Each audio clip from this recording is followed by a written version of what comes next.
لله رب العالمين وبه نستعين والصلاة والسلام على نبينا محمد وعلى آله وصحبه ومن تبعهم بإحسان إلى يوم الدين أما بعد.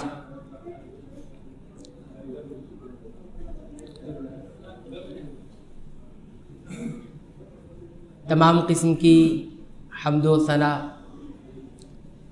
کبریائی، بڑائی، شکر و احسان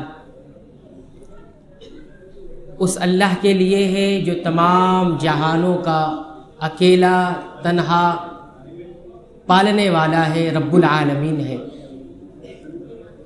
بعدہ بے شمار اور انگنت درود و سلام ہو، رحمتیں ہو، برکتیں ہو اللہ رب العالمین کے بھیجے ہوئے تمام انبیاء اور رسل پر، خصوصاً میرے اور آپ کے اور ساری کائنات کے امام جناب محمد الرسول اللہ صلی اللہ علیہ وسلم پر. اللہم صل وسلم علی نبینا محمد.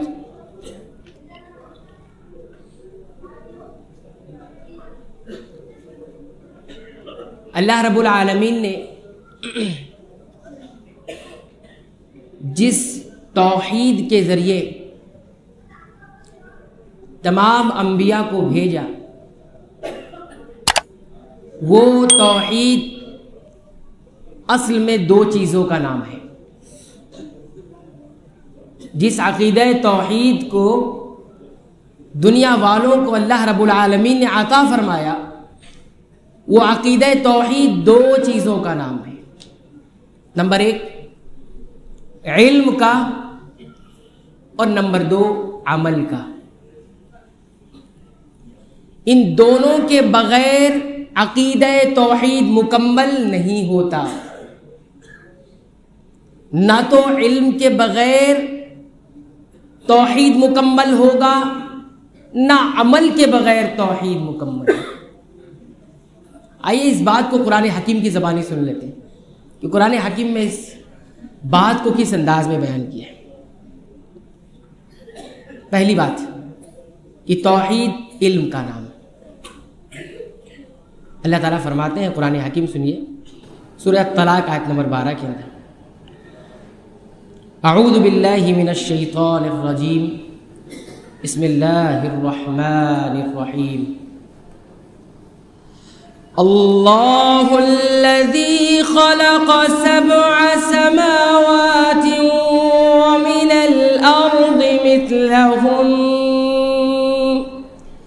يتنزل الأمر بينهن لتعلموا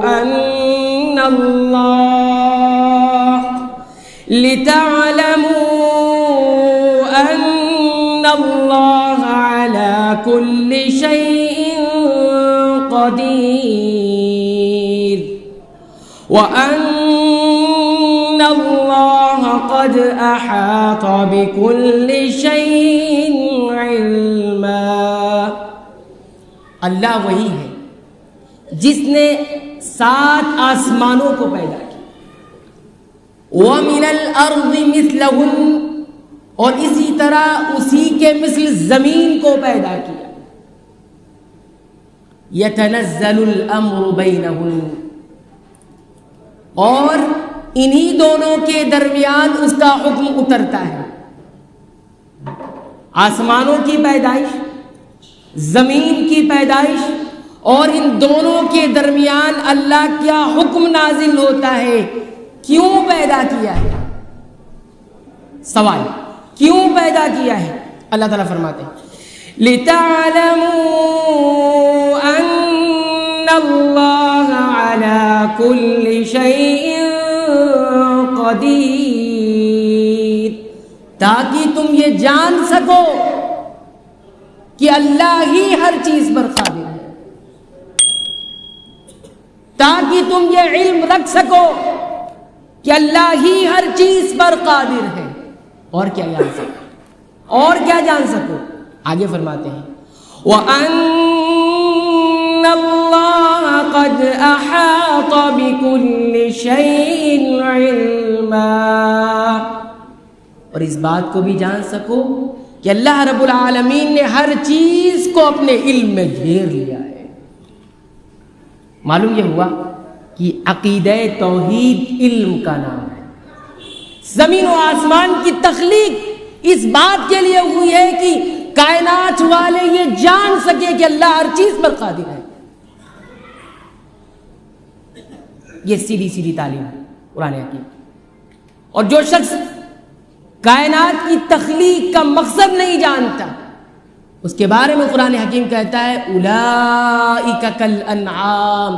یہ جانور ہے، یہ جانور ہے، بل ہم اضل، بلکہ اس سے بھی غیر گزرا ہے. اور دوسری بات کیا جانے؟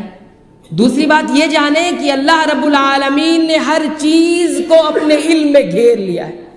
کیسا علم ہے اللہ رب العالمین؟ ہر شے کو، ہر چیز کو، چھوٹی سی چھوٹی کائنات کی چیز ہو یا بڑی سے بڑی کائنات کی چیز ہو، ہر چیز کو اللہ رب العالمین نے گھیر لیا ہے. کس اعتبار سے؟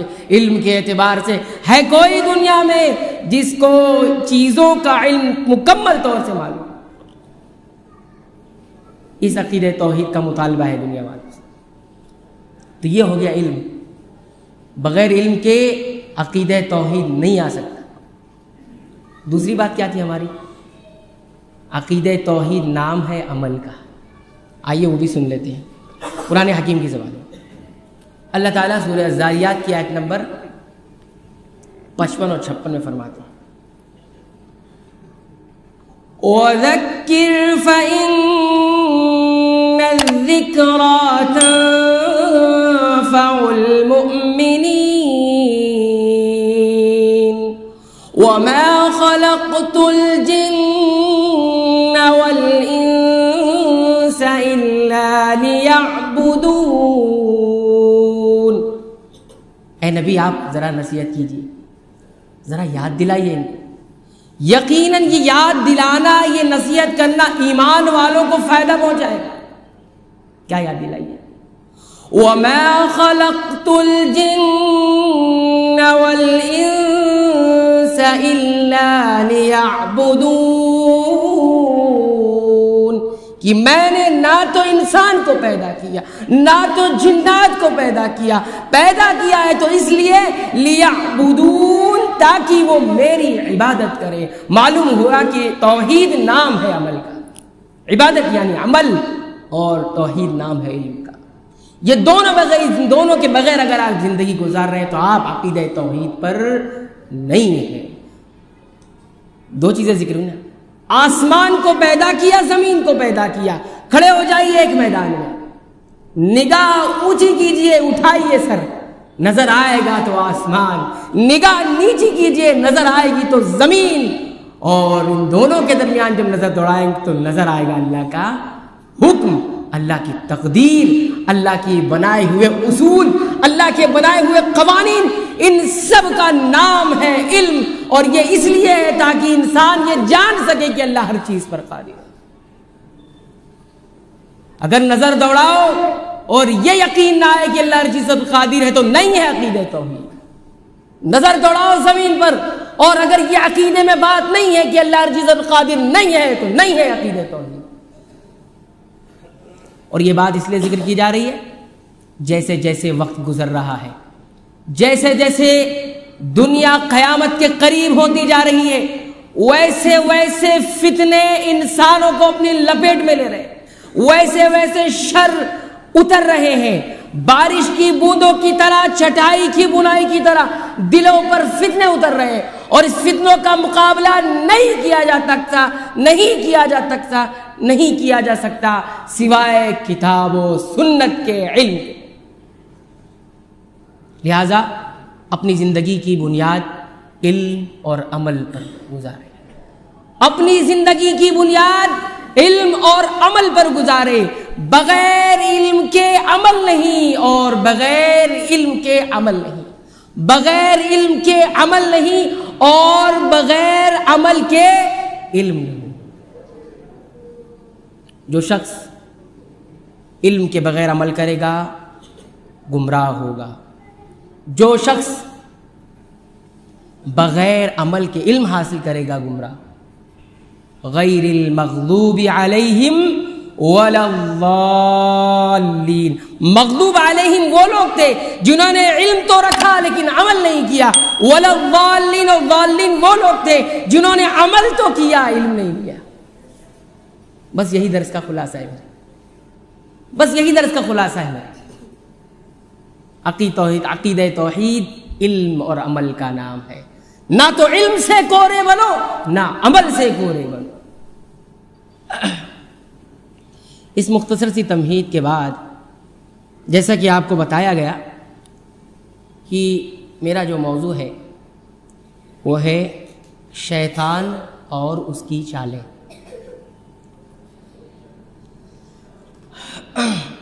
شیطان کون ہے؟ اس کی چالیں کیا ہوتی ہیں؟ آئیے پہلے شیطان کی بات سن لیتے ہیں وہ کیا چاہتا ہے. شیطان کیا کہتا ہے قرآن حکیم کی زبانی سنیں. جب شیطان کو، ابلیس کو اس کی نافرمانی کی وجہ سے، رب کی بات نہ ماننے کی وجہ سے جب اسے دھتکار دیا گیا، نکال دیا گیا، تو جاتے جاتے اس نے کیا کہا تھا وہ میں آپ کے سامنے رکھنا چاہتا ہوں. دنیا والے بھی آپ کو بتائیں گے. آئیے رب کی زبانی سن لیتے ہیں وہ کیا کہہ کر گیا ہے، کیا کہہ کر آیا ہے. آدم علیہ السلام اترے اور وہ بھی اترا، دونوں کو اتارا گیا. تو کیا کہہ کر وہ اترا تھا وہ سن. رب نے فرمایا سورہ صاد آیت نمبر 79 سے لے کر آیت نمبر 82 تک پڑھ جائیے. وہ کہتا ہے، رب نے فرمایا قال رب انظرنی الى يوم يبعثون قال فإنك من المنظرين إلى يوم الوقت المعلوم قال فبعزتك لأغوينهم أجمعين. اے میرے رب مجھے مہلت دے، مجھے مہلت دے، وقت دے. کب تک؟ جب تک یہ آدم کی ذریت اٹھائی نہ جا سکے، جب تک اس کو تو اپنے پاس نہ بلائے، قیامت برپا نہ ہو جائے، اس وقت تک مجھے وقت دے. رب نے کہا فَإِنَّكَ مِنَ الْمُنظَرِينَ. تجھے وقت مل گیا، تجھے وقت مل گیا. إِلَى يَوْمِ الْوَقْتِ الْمَعْلُومِ، جو مقررہ وقت ہے نا وہاں تک تجھے وقت مل جائے گا. فرمایا فَبِعِزَّتِكَ، تیری عزت کی قسم ہے، لَأُغْوِيَنَّهُمْ أَجْمَعِينَ، میں انہیں گمراہ کرتا رہوں گا. اور ان میں سے ایک کو نہیں، دو کو نہیں، تین کو نہیں، اجمعین سب کو گمراہ کروں. اور اس گمراہی پر قسم کس کی کھائی؟ رب کی کھائی. رب کی عزت کی قسم کھائی. تیری عزت اور طاقت کی قسم، تیری قوت کی قسم، میں ان تمام لوگوں کو گمراہ کروں. معلوم یہ ہوا کہ وہ اپنا ایک مشن لے کر آیا ہے. جب ہمارا دشمن اپنا مشن لے کر آیا ہے تو ہمیں بھی تو اپنا ایک مشن رکھنا چاہیے. ہمیں بھی تو اپنا ایک مشن رکھنا چاہیے. اور دیکھیے اس کی دشمنی، اس کا وقت کہاں سے شروع ہوا؟ جب وہ اترا وہاں سے شروع ہوا اس کی دشمنی. اور ختم کہاں ہوگی؟ ہر انسان کے دنیا سے چلے جانے کے بعد ختم ہوگی. جب تک روئے زمین پر انسان رہے گا، جنات رہیں گے، سب کے ساتھ وہ دشمنی کرتا رہے گا. اس کی دشمنی کسی اور کے ساتھ ہے ہی نہیں. اس لیے یہاں سے یہ بات معلوم ہوئی، ہر انسان کو اس بات میں سترک رہنا چاہیے، اس بات سے آگاہ رہنا چاہیے کہ دنیا میں ساری دنیا اس کو چاہنے لگے، ساری دنیا اس کی محبت میں گرفتار ہو جائے، لیکن ایک دشمن بہرحال اس کا ہمیشہ رہے گا اور وہ ہے شیطان. شریعت کے دو قاعدے ہیں، ایک باب الطلب ہے، ایک باب الحرب ہے. باب الطلب کہتے ہیں کسی چیز کو طلب کرنا، چاہنا، اور باب الحرب کہتے ہیں کسی چیز سے بھاگنا۔ باب الطلب میں بہت ساری چیزیں، اللہ کی رضا کی طلب ہو، اللہ کی جنت کی طلب ہو، بہت ساری چیزیں آتی۔ باب الحرب میں آتا ہے جہنم سے بھاگنا، اور جہنم کی طرف جو بلا رہا ہے اس سے بھاگنا۔ یہ ہے شیطان، یہ ہے شیطان۔ یہ دو اصولوں پر اپنی زندگی گزارے، باب الطلب، باب الحرب۔ طلب بھی ہمارے اندر ہو، چاہت بھی ہمارے اندر ہو، لالچ بھی ہمارے اندر ہو، لیکن بچاؤ بھی ہمارے اندر ہو، کسی چیز سے بچنا بھی ہو۔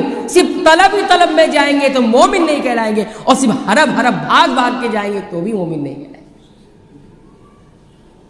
گمراہ کن لوگ جو گمراہ ہوئے، کچھ لوگ تو طلب ہی طلب میں گمراہ ہوئے، اور کچھ لوگ حرب ہی حرب میں گمراہ ہوئے۔ تاریخ میں ان کو کسی کو مرجیہ کہا گیا، کسی کو معتزلہ کہا گیا، کسی کو مشبہہ کہا گیا، کسی کو کچھ کہا گیا، کسی کو حروری کہا گیا، کسی کو زندیق کہا گیا۔ یہ سب عقائد کے باب میں گمراہ ہوئے، شیطان نے انہیں اسی طرح گمراہ کیا۔ کسی کو طلب میں لگایا، کسی کو حرب میں لگایا، کسی کو بھاگنے میں لگایا، کسی کو طلب میں لگایا۔ مومن کی زندگی درمیان میں گزرتی ہے، طلب بھی ہو، حرب بھاگنا بھی ہو۔ اور اس لیے ہم پڑھتے ہیں اعوذ باللہ من الشیطان الرجیم، پہلے پناہ ہے، پہلے بچاؤ ہے، پھر کہتے ہیں بسم اللہ الرحمن الرحیم۔ طلب ہی طلب ہے، ہم اللہ سے اس کی برکت مانگتے ہیں۔ اعوذ باللہ بسم اللہ پڑھتے ہیں نا، کیوں پڑھتے ہیں؟ اصول دیا گیا، پہلے حرب پھر طلب، پہلے شیطان سے بچاؤ، شیطان سے بچاؤ نہیں ہوگا، برکت لے کر کیا کرو گے؟ اس گھر میں جا کر کیوں رہو گے جس گھر کو آپ نے سجایا ہے، صفائی کی نہیں ہے، کوڑا کرکٹ جہاں تھا وہاں پڑا ہوا ہے، دھول جہاں تھی وہاں پڑی ہوئی ہے، ہاں ڈسٹ جہاں ہے وہاں رکھا ہوا ہے، گندگی جہاں ہے وہاں رکھی ہوئی، آپ سجا رہے ہیں اسے، اس میں آباد کاری کر رہے ہیں، کیا فائدہ ہے اسے؟ اعوذ باللہ من الشیطان الرجیم، باب الحرب، بسم اللہ الرحمن الرحیم، باب الطلب۔ میں روحانیت کا درس دینے لگا ہوں آپ کو، روحانیت کا درس دینے لگا ہوں۔ دنیا آپ کو مادیت کی طرف کھینچ رہی ہے، میں آپ کو روحانیت کی طرف لے جا رہا ہوں۔ روحانیت اور مادیت کے درمیان مومن کی زندگی گزرتی ہے، مومن کی زندگی خوف اور امید کے درمیان زندگی گزرتی ہے۔ اہل علم کہتے ہیں جو اللہ کی عبادت صرف محبت میں کرے، صرف محبت میں کرے، وہ مرجیہ ہے، وہ زندیق ہے، اور جو اللہ کی عبادت صرف خوف میں کرے، صرف خوف میں کرے، وہ حروری کہلاتا ہے، اور جو اللہ کی عبادت محبت اور امید اور خوف کے درمیان کرے وہی تو کہلاتا ہے مومن، وہی تو کہلاتا ہے موحد۔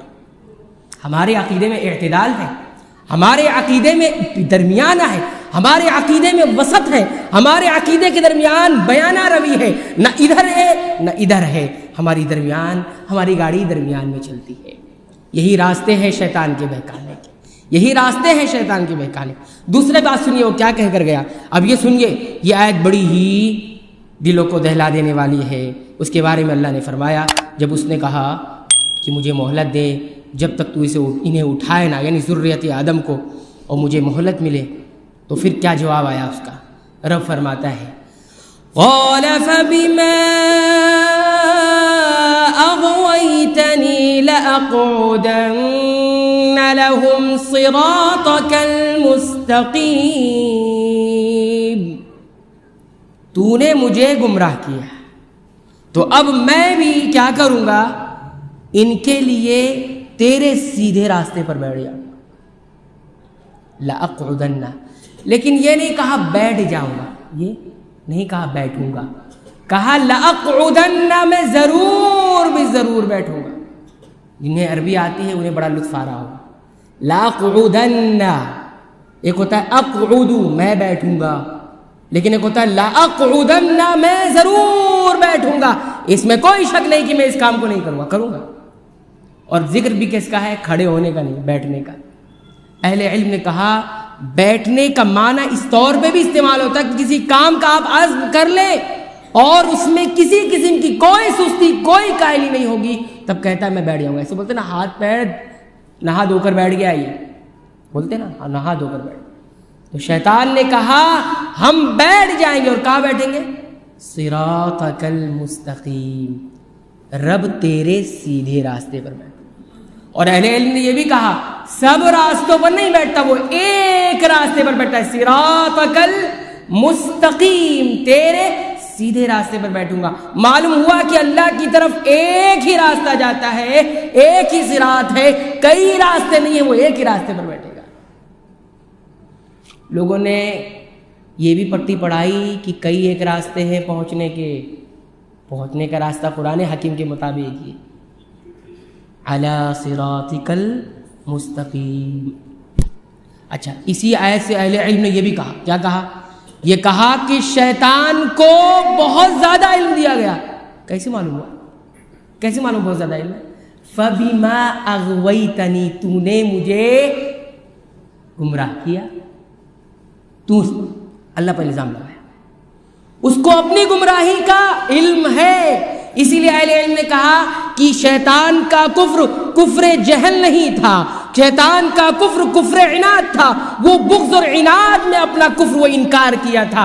کفر جہل تو بہرحال کبھی معاف ہی ہو سکتا ہے کسی درجے میں، لیکن کفر عناد معاف نہیں ہوتا۔ کوئی انسان دشمنی بغض و عناد میں کوئی کام کر رہا ہے، کوئی انسان لا علمی میں کوئی کام کر رہا ہے، کیا دونوں میں فرق نہیں ہوگا؟ اس کو اپنی ضلالت کا علم ہے، اور اس کے بعد کیا کہا؟ علی صراطک المستقیم، تیرے سیدھے راستے پر بیٹھوں گا۔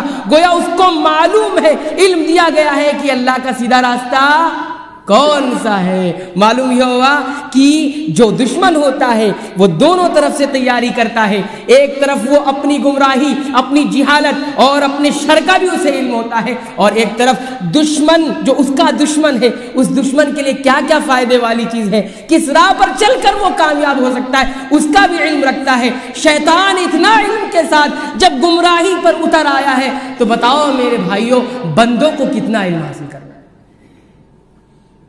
بندوں کو کتنا علم حاصل کرنا؟ انسان بیٹھا ہے، شیطان نہیں پکڑے گا۔ کیسے نہیں پکڑے گا؟ علم کی تلوار، علم کا کوچ، علم کا کپڑا لباس نہیں پہنے گا، گمراہ ہوگا۔ لَأَقْعُدَنَّ لَهُمْ صِرَاطَكَ الْمُسْتَقِيمَ۔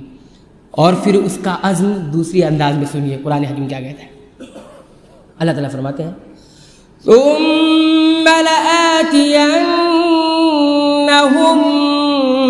مِنْ بَيْنِ أَيْدِيهِمْ وَمِنْ خَلْفِهِمْ وَعَنْ أَيْمَانِهِمْ وَعَنْ شَمَائِلِهِمْ وَلَا تَجِدُ أَكْثَرَهُمْ شَاكِرِينَ۔ اور پھر میں آؤں گا سامنے سے، اور میں آؤں گا من خلفہم، پیچھے سے، میں آؤں گا دائیں سے، میں آؤں گا بائیں سے، اور پھر یاد رکھ تو وَلَا تَجِدُ أَكْثَرَهُمْ شَاكِرِينَ، اور تو انسانوں کی اکثریت کو شاکرین، شکر گزار نہیں دیکھے گا۔ سامنے سے بھی حملہ ہے، پیچھے سے بھی حملہ ہے، دائیں سے بھی حملہ ہے، بائیں سے بھی حملہ ہے۔ کون سی دیوار تیار کرنی ہے؟ ایسی دیوار تیار کرنی ہے جو سامنے بھی ہو، ایسی دیوار تعمیر کرنی ہے جو پیچھے بھی ہو، ایسی دیوار تعمیر کرنی ہے جو دائیں بھی ہو، ایسی دیوار تعمیر کرنی ہے جو بائیں بھی ہو۔ اتنی دیوار تیار نہیں ہوگی، شیطان گمراہ کر دے گا۔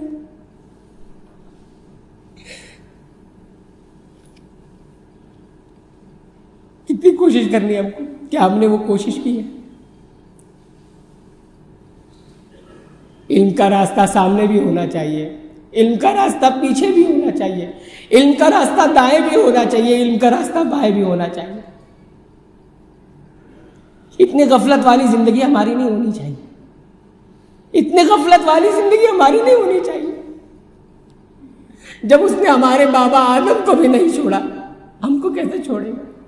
اس کی دشمنی ہمارے بابا آدم سے شروع ہوئی ہے، اور جو دشمنی بابا آدم آبا و اجداد سے شروع ہوتی وہ ختم نہیں ہوتی میرے بھائی۔ ہم کس جگہ جی رہے ہیں؟ ہم کس غفلت میں ہیں؟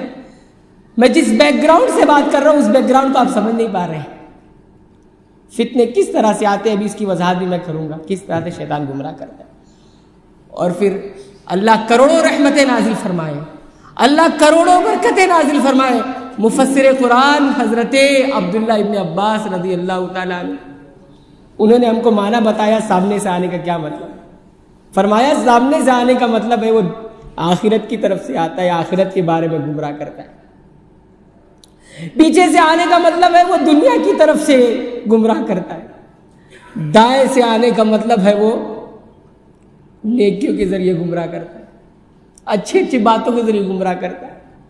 اور بائیں سے آنے کا مطلب یہ ہے کہ وہ گناہوں کی طرف، معصیت کی طرف سے گمراہ کرتا ہے، آخرت کی طرف شبہ ڈال دیتا ہے، دنیا کی طرف سے بھی شبہ ڈالتا ہے، دنیا کی لالچ، چاہت، ہرس، طمع ڈال دیتا ہے۔ انسان دنیا کے چکر میں پڑ کر رب کو بھول جاتا ہے، رزق کی تلاش میں رازق کو بھول جاتا ہے، اس کے احکامات کو بھول جاتا ہے۔ اور نبی کریم صلی اللہ علیہ وسلم نے اس کی تعبیر کس طرح سے کی وہ دیکھیے۔ حضرت صبرہ ابن ابی فاقہ صحابی رسول ہے، فرماتے ہیں کہ میں نے اللہ کے رسول صلی اللہ علیہ وسلم کو فرماتے ہوئے سنا۔ سنیے سنت کی اہمیت کیا ہوتی ہے۔ فرماتے ہیں کہ اللہ کے حبیب صلی اللہ علیہ وسلم نے فرمایا کہ شیطان ابن آدم کی کئی ایک راستوں پر بیٹھ جاتا ہے، کئی ایک راستوں پر بیٹھ جاتا ہے۔ 3 باتوں کا ذکر کیا ہے۔ پہلے بیٹھتا ہے اسلام کے راستے پر، اسلام کے راستے پر بیٹھتا ہے اور کہتا کیا ہے؟ تم اسلام لے آؤ گے۔ انسان کو کیا کہتا ہے؟ تم اسلام لے آؤ گے، اپنے دین کو چھوڑ دو گے، اپنے آباء و اجداد کے طریقوں کو چھوڑ دو گے۔ بس مومن ہوتا ہے، اس کی نافرمانی کر جاتا ہے، بات نہیں مانتا اور اسلام لے آتا ہے۔ شیطان ابھی رکا نہیں ہے، ثم لآتینہم، دائیں سے آؤں گا، سامنے سے آؤں گا، رکا نہیں ہے۔ کہتے ہیں وہاں جب نہیں چلتی ہے تو بھائی بیٹھ جاتا ہے کہاں پر؟ ہجرت کے راستے پر۔ اب اسلام لایا ہے، بڑی قربانیاں دینی ہوں گی۔ ہم نے آپ نے سمجھا کیا ہے؟ لوگ آسان سمجھتے ہیں مسلمان ہونا، ایک آگ کا دریا ہے اور ڈوب کر جانا ہے۔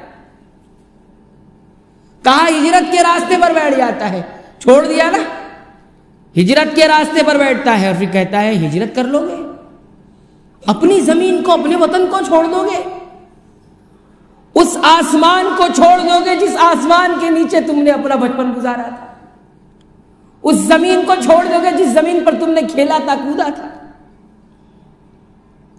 لیکن مومن اس کی بات نہیں مانتا، ہجرت کر جاتا ہے۔ ابھی شیطان نے اپنا مشن چھوڑا نہیں ہے، اپنی کوشش نہیں چھوڑی ہے، 30 مرتبہ جہاد کے راستے پر آ جاتا ہے۔ فرماتے ہیں اللہ کے حبیب صلی اللہ علیہ وسلم، شیطان کہتا ہے اس کے جہاد کے راستے پر تم جہاد کرو گے؟ ہاں جہاد کرو گے؟ یہ جہاد نفس کا جہاد ہے، یہ جہاد مال کا جہاد ہے، یہ جہاد جو ہے جان کا جہاد ہے۔ ہاں اپنی جان سے بھی ہاتھ دھو بیٹھو گے تم، اپنے مال سے بھی ہاتھ دھو بیٹھو گی تم، اور اپنے نفس سے بھی ہاتھ دھو بیٹھو گے تم۔ ایسا کرو گے تو کیا ہوگا؟ یا تو تم قتل کرو گے یا قتل کیے جاؤ گے۔ تمہاری تب تم قتل کر دیا جاؤ گے، تمہاری بیوی ہوگی تو کوئی اور نکاح کرے گا، تمہارے پاس مال ہوگا، مال تقسیم ہو جائے گا، تمہیں کیا ملا؟ تمہیں کچھ نہیں ملا۔ مومن ہوتا ہے بات نہیں مانتا، ہجرت بھی کر جاتا ہے، جہاد بھی کر لیتا ہے۔ اللہ کے رسول صلی اللہ علیہ وسلم فرماتے ہیں، سنیے میرے پیارے حبیب محمد الرسول اللہ صلی اللہ علیہ وسلم کی بات، کہتے ہیں کوئی شخص ایسا کر لیتا ہے، اس کی بات نہیں مانتا، اللہ کے لیے وہ اپنا حق بنا لیتا ہے، اللہ اسے جنت میں داخل کرے۔ یہ ہے باب الطلب، یہ ہے باب الطلب۔ کہتے ہیں اللہ رب العالمین اسے جنت میں داخل کر لیتے ہیں۔ اب چاہے وہ اللہ کی راہ میں قتل ہو، اللہ پر حق بن گیا اسے جنت دے، چاہے وہ اللہ کی راہ میں غرق ہو جائے، ڈوب جائے، اللہ پر حق بن گیا اسے جنت میں داخل کرے، اور چاہے وہ اپنی سواری سے گر کر مر جائے، اللہ پر حق ہو گیا، اللہ اسے جنت میں داخل کرے۔ یہ ہے شیطان کی چالوں کی حقیقت۔ اس طرح سے یہ چند تمہیدی بات ہم نے آپ کے سامنے کی۔ شیطان کے کچھ اسلوب ہیں، کچھ طریقے ہیں جن کے ذریعے وہ بہکاتا ہے۔ یاد رکھیے، کچھ لوگ یہ کہتے ہیں کہ انسان کے 2 دشمن ہیں، ایک دشمن انسان کا نفس ہے اور ایک دشمن شیطان ہے، لیکن یہ بات درست اور صحیح نہیں۔ انسان کا ایک ہی دشمن ہے، وہ ہے شیطان۔ وجہ کیا ہے؟ وجہ یہ ہے کہ شیطان کی ہی دشمنی کا ذکر قرآن حکیم میں کیا گیا ہے، نفس کی دشمنی کا ذکر قرآن حکیم میں نہیں کیا گیا ہے۔ یا ایھا الناس، یا ایھا الناس ان وعد اللہ حق، انسانوں سنو، اللہ کا جو وعدہ ہے نا وہ حق ہے۔ فلا تغرنکم الحیات الدنیا، تمہیں دنیاوی زندگی دھوکے میں نہ ڈال دے۔ ولا یغرنکم باللہ الغرور، اور تمہیں غرور دھوکے میں نہ ڈال دے۔ انسان کو دو چیز دھوکے میں ڈالتی ہے اس آیت کریمہ کی مطابق، ایک اس کے سامنے مادی دنیا ہے جو اسے دھوکے میں ڈالتی رہتی ہے، ایک اس کے سامنے شیطان ہے جو رب سے دھوکے میں ڈالتا رہتا ہے۔ دنیا دھوکے میں ڈالے گی تو سنت رسول اللہ سے دھوکے میں ڈالے گی، شریعت سے دھوکے میں ڈالے گی۔ دنیا کے چکر میں انسان شریعت کو چھوڑ دیتا ہے، عبادتوں کو چھوڑ دیتا ہے، سنتوں کو چھوڑ دیتا ہے، اور شیطان جب حملہ کرتا ہے تو وہ اللہ سے دور کر دیتا ہے۔ کل بدعۃ ضلالہ وکل ضلالۃ فی النار، ہر بدعت گمراہی ہے۔ معلوم یہ ہوا کہ بدعت کا انجام گمراہی ہے۔ گمراہی کہتے ہیں ایسا راستہ جو لگتا ہے اللہ کی طرف جائے گا لیکن وہ جاتا ہی نہیں اللہ کی طرف۔ وہ لگتا ہے بدعتی کو کہ اللہ کی طرف جائے گا، وہ اللہ کی طرف جاتا ہی نہیں۔ کل بدعۃ ضلالہ، بدعت کرنے والا یہ سوچتا ہے میں اللہ کی طرف جا رہا ہوں، حقیقت میں اللہ کی طرف نہیں جا رہا ہے۔ ضلالہ کہتے ہیں گمراہی کو، جو راستہ گم ہو گیا ہے۔ وَكُلُّ ضَلَالَةٍ فِي النَّارِ، ضلالت کا راستہ کدھر جاتا ہے؟ فِي النَّارِ، جہنم کی طرف جاتا ہے، جہنم کی طرف جاتا ہے۔ تو شیطان کا ایک اسلوب ہوتا ہے وسوسہ۔ کیا ہوتا ہے؟ وسوسہ۔ جو لوگ لکھ سکتے ہیں وہ لکھ لیں، الوسوسہ سب سے بڑا ہتھیار، سب سے بڑا اسلوب شیطان کا ہے، وہ ہے وسوسہ۔ اس کے بعد کوئی چال نہیں چلتا ہے۔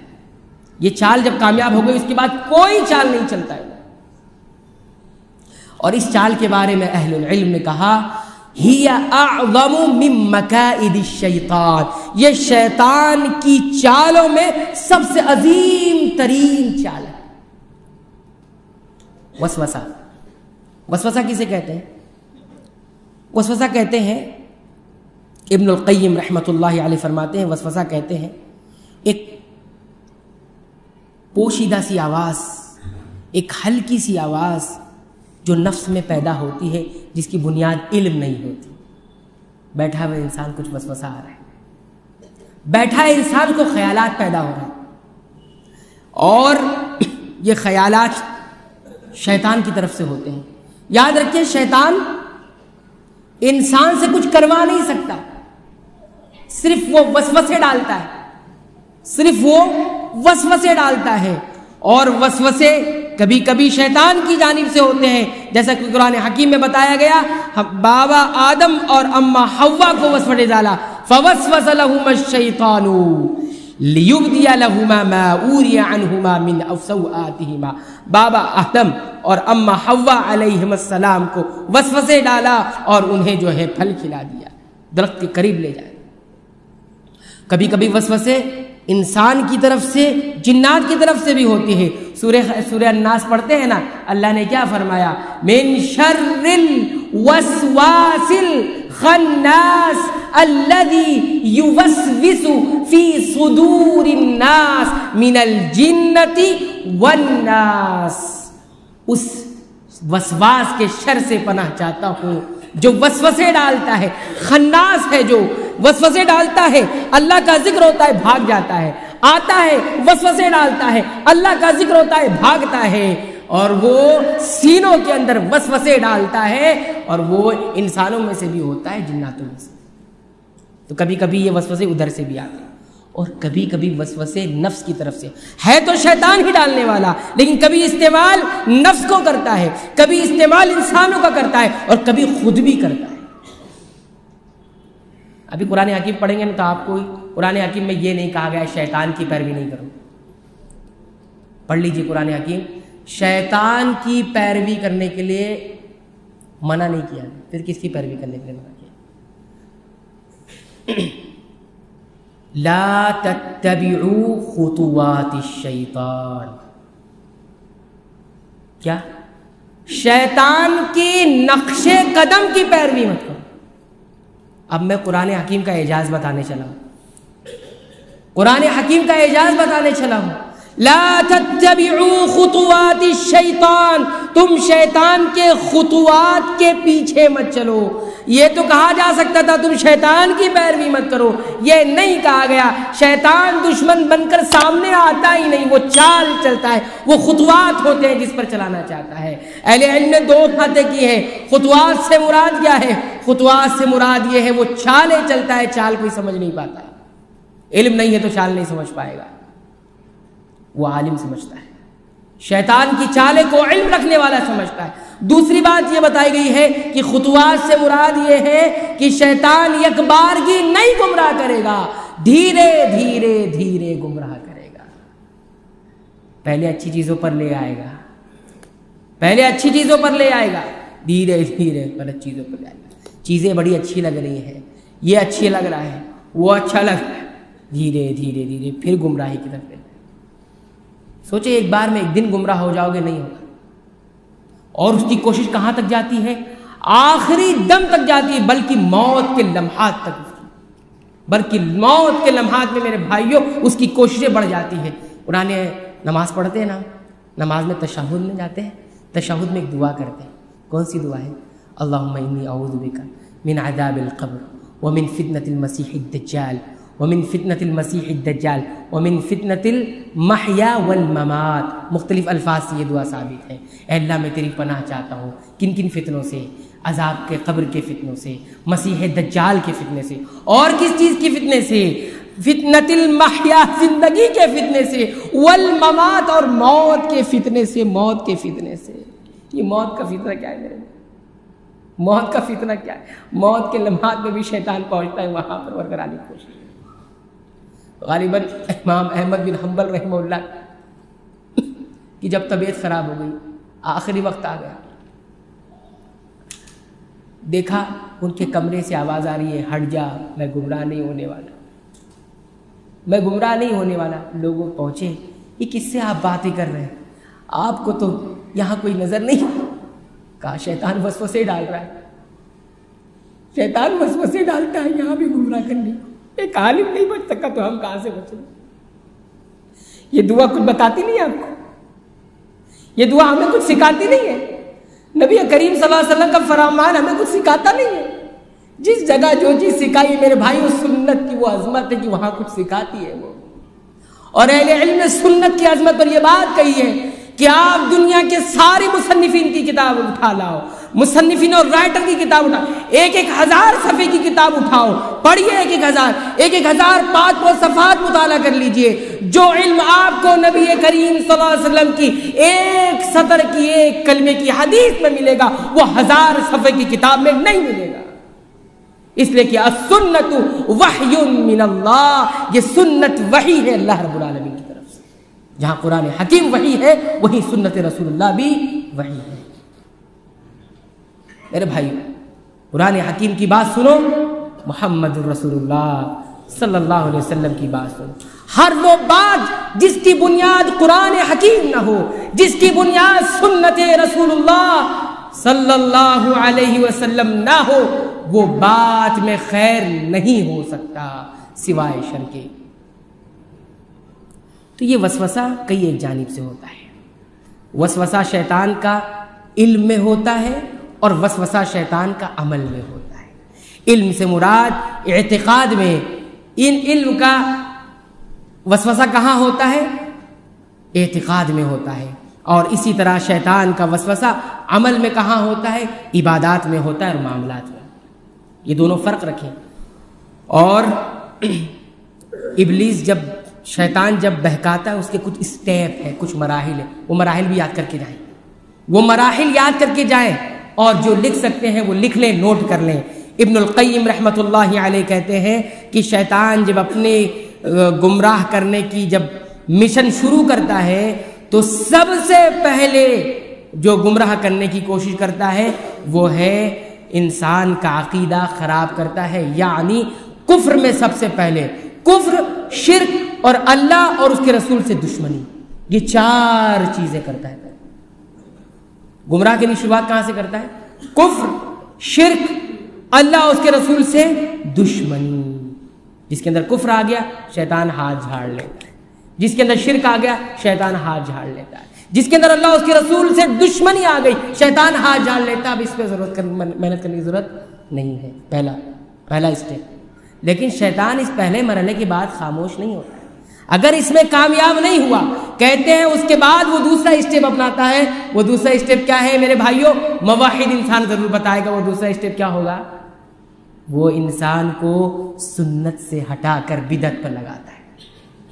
شیطان کی دوسری بڑی چال جو کفر و شرک کے بعد جب نہیں چلتی ہے، کفر و شرک کی چال کے بعد وہ بدعت پہ لگاتا ہے، اور جب بدعت پہ لگا دیتا ہے تو اس کے بعد پھر وہ ہاتھ جھاڑ لیتا ہے۔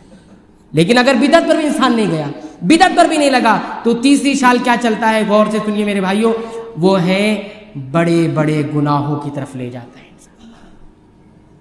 یہ راستے بھی ہیں، بدعت سے پھر کفر و شرک پر پہنچے گا۔ پھر تیسرا راستہ ان بتایا کہ بڑے بڑے جو گناہ ہوتے ہیں اس پر لگاتا ہے، کبائر پر لگاتا ہے، اور جب کبائر پر لگ جاتا ہے انسان چھوڑ دیتا ہے، یہ راستہ بن گیا ہے بدعت کا، یہ راستہ بن گیا ہے کفر و شرک کا، یہ راستہ بن گیا اللہ اور اس کے رسول کی دشمنی کا۔ لیکن جب یہاں بھی دال نہیں گلتی تو چوتھی چیز، غور سے سنیے، چوتھی چیز کیا ہے؟ چوتھا اسٹیپ شیطان کا یہ ہے کہ وہ پھر چھوٹے چھوٹے گناہوں پر لگاتا ہے۔ چھوٹے چھوٹے گناہوں کو لوگ حقیر سمجھتے ہیں، یہ کر لو چلے گا، وہ کر لو چلے گا، چھوٹا گناہ ہے، صغیرہ گناہ ہے۔ میرے بھائی چھوٹے چھوٹے گناہ جب جمع ہوتے ہیں کبیرہ بنتے ہیں، کبیرہ جب جمع ہوتے ہیں انسان بدعت میں جاتا ہے، بدعت جب جمع ہوتی ہے انسان کفر میں جاتا ہے، کفر جمع ہوتا ہے شرک میں جاتا ہے، شرک جمع ہوتا ہے اللہ اس کے رسول سے دشمنی کر بیٹھتا ہے۔ قطرہ قطرہ قطرہ سمندر بنتا ہے، چھوٹے چھوٹے گناہ کبیرہ بنتے ہیں۔ یہ چوتھا مرحلہ ہے۔ پانچواں مرحلہ اگر اس پر بھی شیطان کی چال نہیں چل پاتی تو میرے بھائیوں کہاں لے جاتا ہے؟ وہ لے جاتا ہے ایسی چیزوں میں مشغول کر دیتا ہے جو چیزیں جائز تو ہے، مباح تو ہے، جس میں کوئی ثواب کی بات نہیں ہے، جس میں کوئی عقاب کی بات نہیں ہے، اتنا مشغول کر دو کہ یہ تمام چیزیں یاد رہنے کا موقع ہی نہ ملے۔ مباح چیزوں میں میرے بھائی اتنا مشغول نہیں ہونا کہ اصل مقصد کی طرف پہنچ جائے۔ شیطان مقصد سے ہٹاتا ہے، شیطان مقصد سے ہٹاتا ہے تو مشغول کرتا ہے مباح چیزوں میں۔ آج مباح چیزوں میں اتنا مشغول ہے انسان، اب فرائض بھی ترک کرنے لگا ہے انسان۔ مباح چیزوں میں اتنا مشغول ہے انسان کہ فرائض کو چھوڑنے لگا ہے انسان۔ اب یہ 5ویں مرحلے میں کامیابی مل جاتی تو ٹھیک ہے، ہاتھ جھاڑ لیتا ہے، لیکن جب یہاں کامیابی نہیں ملتی تو ابھی اس کا ختم نہیں ہوا، وہ پھر کہاں جاتا ہے؟ پھر وہ عمل میں تو لگاتا ہے، لیکن کیسے لگاتا ہے؟ مفضول میں عمل کراتا ہے، فاضل جو عمل ہے اس پر چھڑا دیتا ہے۔ فجر کی 2 رکعت سنت فجر سے پہلے پڑھنا ہے، جائز تو ہے، اثر فجر بعد بھی پڑھ سکتے ہیں، جائز تو ہے نا، فجر بعد بھی پڑھ سکتے ہیں، بہت سارے لوگوں کو مسئلہ نہیں معلوم ہوگا، لیکن ٹھیک ہے نا، جائز ہے، بعد میں بھی کرنا۔ فاضل عمل چھوڑواتا ہے، یاد رکھیں جس دن آپ نے فاضل عمل چھوڑا، فضیلت والا عمل چھوڑا، اس کے بالمقابل میں مفضول والا عمل کیا، یاد رکھیں یہ بھی شیطان کی چال ہے۔ فاضل کو چھڑوا کر فضیلت والا عمل چھڑا کر وہ مفضول پر لے جاتا ہے۔ جب برابر مفضول کا عمل کرتے کرتے جب فضیلت والے عمل کی توہین ہوتی ہے، یعنی ہلکا سمجھنے لگتا ہے، تو وہ مباح میں جاتا ہے۔ پھر مباح چیز یعنی جائز چیزوں میں مشغول ہو کر وہ صغائر کی طرف جاتا ہے، چھوٹے چھوٹے گناہوں کی طرف جاتا ہے، اور پھر چھوٹے گناہ جب زیادہ ہوتے ہیں کبیرہ گناہ کی طرف جاتا ہے، کبیرہ گناہ جب زیادہ ہوتے ہیں تو بدعتوں کی طرف جاتا ہے، سنت سے ہٹتا ہے، اور جب سنت سے ہٹتا ہے تو کفر کی طرف جاتا ہے، شرک کی طرف جاتا ہے، اور پھر آخر اس کی منزل جو ہوتی ہے، آخری جو انجام ہوتا ہے، اللہ اس کے رسول سے دشمنی کر بیٹھتا ہے۔ اور ان گنہگار آنکھوں نے ایسے بندوں کو دیکھا ہے جو ان تمام مراحل سے گزر کر اللہ اس کے رسول کی دشمنی پر اتر آئے ہیں۔ ان گنہگار آنکھوں نے دیکھا ہے، سنا ہے۔ یاد رکھیے شریعت کا کوئی بھی عمل جس کی فضیلت آئی ہو، جس پر بڑا اجر و ثواب بتایا گیا ہے، اس کو کبھی نہ چھوڑیں۔ یہ شیطان کی پہلی سیڑھی ہے، یہ شیطان کی سب سے آخری والی سیڑھی ہے، پہلی سیڑھی ہوتی ہے، یہاں سے وہ دھکیلے گا اور گڈھے میں ڈالے گا۔ کوئی آپ کو جب آپ کا دوست ہے لیکن حقیقت میں دشمن ہے، حقیقت میں وہ دشمن ہے، بظاہر دوست ہے، تو کیا کرے گا؟ ایک بیگ آپ سے دشمنی کرے گا، آپ کی دشمنی کے رنگ میں وہ آئے گا، رنگ میں نہیں آئے گا، دوست کے رنگ میں آئے گا، اور دھیرے دھیرے آپ کو یہاں سے گرانا ہے، کھائی میں لے جانا ہے۔ چل دوست میں تجھے لے چلتا ہوں گھمانے کے لیے، چل دوست میں تجھے لے چلتا ہوں سیر کرانے کے لیے، دھیرے دھیرے لے جائے گا۔ چلو تھوڑا سا اور آگے چلتے ہیں، چلو تھوڑا سا اور آگے چلتے ہیں، تم نے فضیلت والا عمل چھوڑا کوئی بات نہیں، ارے تم مباح چیز میں مشغول ہو کوئی بات نہیں، جائز ناجائز کی بات کہاں اس میں ہے، تم چھوٹے چھوٹے گناہ کر رہے ہو، اللہ غفور الرحیم ہے، ہاں اس میں کوئی بات نہیں، چلو معافی مانگ لینا، کبیرہ بھی کر لے کوئی بات نہیں، چلو معافی مانگ لینا۔